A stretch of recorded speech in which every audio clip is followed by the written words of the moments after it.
Bonsoir Claire-Anne Sigrist, merci d'être avec nous. On vous a invité ce soir parce que vous êtes experte en vaccination. On a vu des jeunes qui s'amusent à la Foire du Valais, mais ils ont dû présenter le certificat. En Israël, on discute de la 3e dose et surtout, le Conseil fédéral cette semaine met beaucoup de pression pour encourager la population à se faire vacciner. Avant peut-être de se poser des questions ensemble, juste de manière générale, les Suisses, on est très en retard sur la vaccination par rapport aux Allemands, aux Français, aux Italiens.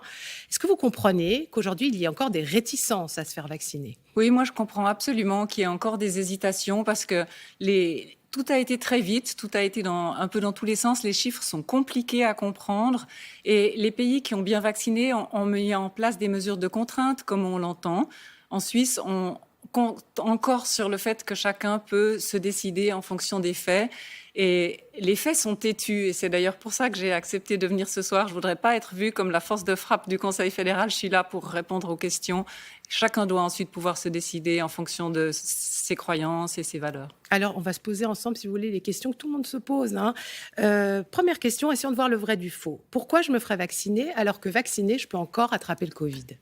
Alors, vous pourriez vous faire vacciner pour diminuer de 95% le risque de vous trouver à l'hôpital avec un Covid, comme on vient de le voir dans le sujet de Jérusalem. Vous pourriez vous faire vacciner pour diminuer le risque d'un Covid long avec des symptômes qui durent des mois et des mois, même si le Covid au départ a été banal. Et puis vous pourriez décider de vous faire vacciner pour protéger ceux que vous aimez. C'est les 3 raisons. Protéger ceux qu'on aime, mais pourquoi, deuxième question, me faire vacciner alors que je peux encore transmettre le Covid ? Oui, c'est vrai, le vaccin n'est pas efficace à 100% contre l'infection, contre les complications non plus, et donc pas contre la transmission. Mais si vous avez 75% de chances de moins de l'attraper, et qu'en plus vous êtes contagieuse beaucoup moins longtemps, on sait maintenant que 2 personnes vaccinées ensemble ont un risque de transmission qui est diminué de 90%. Alors, c'est comme ça que se fait l'immunité de groupe. C'est pas 100%, mais c'est 90%. Quels sont les effets secondaires au vaccin ? Alors, graves.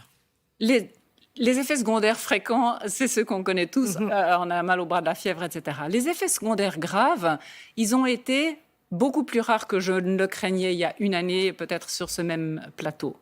4 personnes par million font une réaction allergique grave qui nécessite une intervention médicale.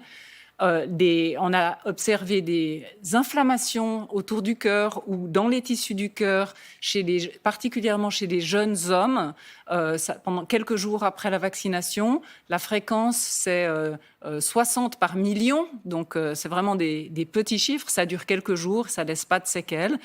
Aucune maladie auto-immune n'est apparue. Et à ce jour, pour les vaccins à ARN, c'est la seule chose qui soit vraiment significatif, que ce qu'on appelle un effet secondaire grave. Donc, par rapport au Covid, c'est rien. Vous parlez des ARN. Avons-nous assez de recul sur les ARN ? Ça, c'est une question qui revient souvent. Oui, cette question, elle est centrale parce que combien de recul on voudrait avoir ? On connaît les vaccins ARN depuis 20 ans. On connaît les vaccins ARN contre le Covid depuis 1 an. Ça fait plus d'1 an qu'on a vacciné les premiers volontaires.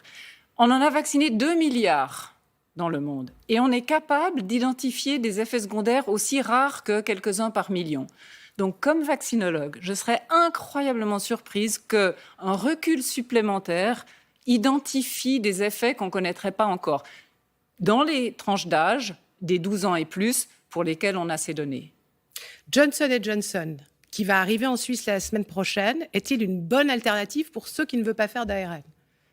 Vous venez de le dire, c'est un moins bon vaccin que les vaccins à ARN. 20% moins efficace, des données de sécurité qui sont un peu moins bonnes, même si elles sont bonnes. Il y a un risque faible de thrombose, c'est de nouveau 8 par million. C'est des risques faibles, mais ils existent. Et donc oui, c'est une alternative pour la centaine de personnes en Suisse qui est allergique au vaccin ARN ou pour ceux qui, pour une raison ou pour une autre, n'aiment pas cette idée de vaccin ARN et préfèrent cette technologie.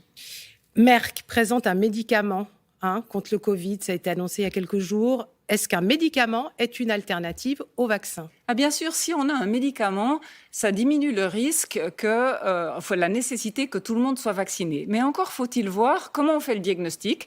Or, le Covid ressemble à un rhume au départ. Donc, à quelle rapidité il faut donner le médicament? Qu'est-ce que c'est comme médicament? Et par exemple, les anticorps monoclonaux qu'on a actuellement, ils sont réservés à des personnes très immunosupprimées qui ont la chance qu'on fasse le diagnostic tout de suite parce qu'elles se savent à risque et donc on peut les aider un peu avec ça. C'est donc pas ou, c'est et j'espère qu'il y aura bientôt des traitements plus efficaces à ajouter au vaccin. Peut-être 2 questions pour en terminer assez brièvement. Est-ce que le vaccin est efficace dans le temps? Et si oui, combien de temps? Alors, je ne suis pas Madame Soleil. Le vaccin est efficace à ce jour chez les moins de 80 ans. Il n'y a aucune baisse de diminution de l'efficacité. On l'a entendu et on l'a lu. Chez les plus de 80 ans, il y a une petite baisse de l'efficacité qui se fait, en particulier avec le vaccin de Pfizer, mais c'est les gens qu'on a vaccinés en premier. C'est quelque chose qui est actuellement surveillé.